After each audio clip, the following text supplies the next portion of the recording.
A árvore dos enforcados, ela teve origem, né, num período da escravatura, então é bom a gente contextualizar bastante isso, né? Então, deixar bem claro que o negro, ele sempre lutou pelos seus ideais, pela sua liberdade.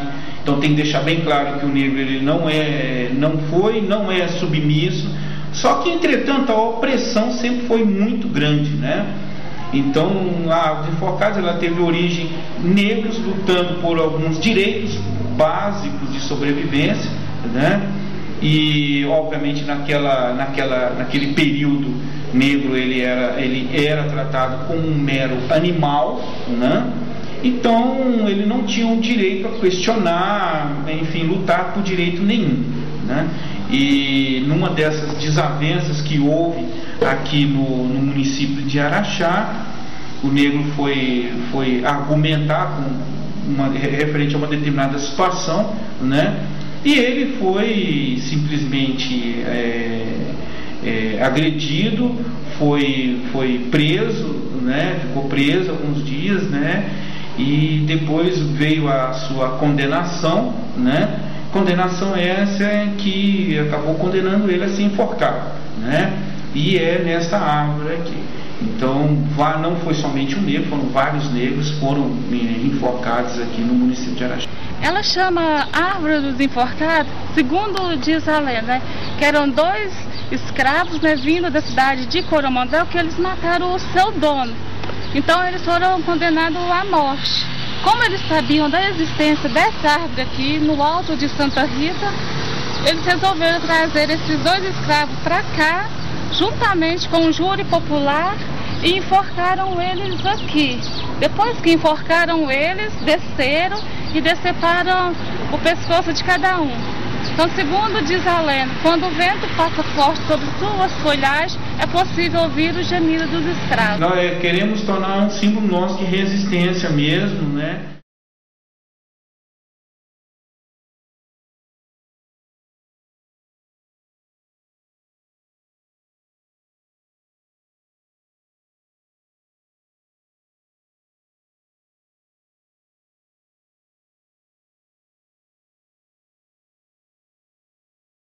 Aqui é uma sala de memória. Esse pessoal que estão aqui nos quadros aqui são todos vivos, né? E todos eles foram homenageados pela Fundação Cultural Comum Barreto de Araxá. A Fundação todo ano lança o livro Trem da História e em 2003 a comunidade verde de Araxá foi homenageada. São pessoas da raça negra, como você está vendo aqui, que são bem colocados no mercado de trabalho e que venceram, que são destaque em nossa cidade. Então aqui nós temos vários exemplos. Nós temos médicos, engenheiros, professores, médicos, engenheiros, professores, líderes comunitários, temos empresários também, campeão de luta, nós temos o Evandro, né? Que é um grande exemplo de vida, que ele é o campeão. Qual que é? Evandro. Qual que é deles? Esse aqui. Ah, tá. Ele foi bicampeão sul-americano no Uruguai. E quer achar, ele tem a sua própria academia, é muito bem frequentado, tem muitos alunos. E nós temos o Fernando também, que é um grande exemplo, ele é engenheiro mecânico da CBMM, que é a Companhia Brasileira Metalúrgica de Minas Gerais. Nós temos aqui também o Deoclésio de Oliveira, ele é músico, professor da Escola de Música de Araxá. Temos aqui um campeão de audiência, que é o Carlos Dias Ernesto, ele é campeão de audiência na Rádio Cidade de Araxá. Então, um orgulho para a gente, a comunidade negra, ter essas pessoas se destacando no mercado de trabalho.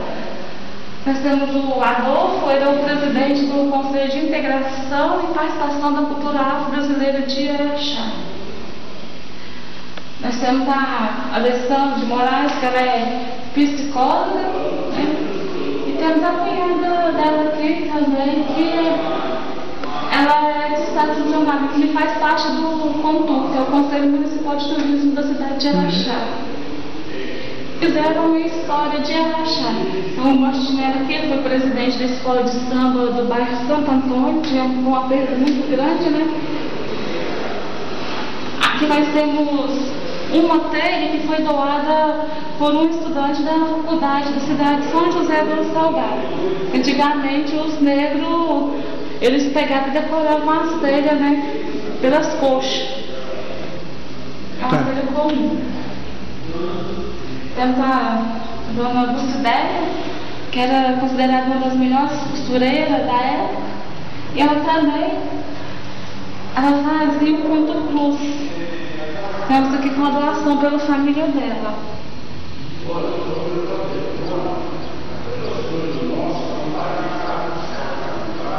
Antônio Basílio, conhecido como Peruca, ele foi presidente da escola de samba Clube União, que é o clube da comunidade negra de Araxá. Era considerada também uma das melhores cozinheiras da época. E ela gostava muito de fazer o fuxico nas suas horas vagas. O que é fuxico? É isso aqui. É conhecido como coxo de retalho ou fuxico. Em muitos lugares assim, artesanato, tem as bolsas também feitas de fuxico. Raça da nossa cultura. Ele era católico, veio de cidade que chama Desemboque, veio para Araxá e largou-se a religião católica e passou a dedicar ao espiritismo. No qual ele teve um sanatório de Lobo, onde ele fazia muitas curas, né? Ele ficou viúvo e casou pela segunda vez. E lá no aqui nós temos que são conhecidas a nível estadual e nacional. Dr. Oro Adão foi vice-prefeito da cidade de Uberaba por 2 mandatos e considerado um dos melhores cirurgiões plásticos do Brasil. Aqui o Biratã, ele é advogado, foi presidente da Fundação dos Tomares, é historiador e autor de livros. O William, ele foi presidente do Conselho de Integração e Participação da Cultura Afro-Brasileira do Estado de Minas Gerais, né? E presidente das redes ferroviárias do Estado de Minas, Rio, São Paulo e Distrito Federal. A Benilda é considerada uma das melhores pedagogas do Estado de Minas Gerais. Sempre está nos programas de TV falando sobre a comunidade afro-brasileira, defendendo e falando dos valores. E o Vicente aqui, ele é professor, agora ele está como diretor da faculdade da UEM, em Belo Horizonte. Lá tem o NIB, que é o Núcleo de Estudos Afro-Brasileiros.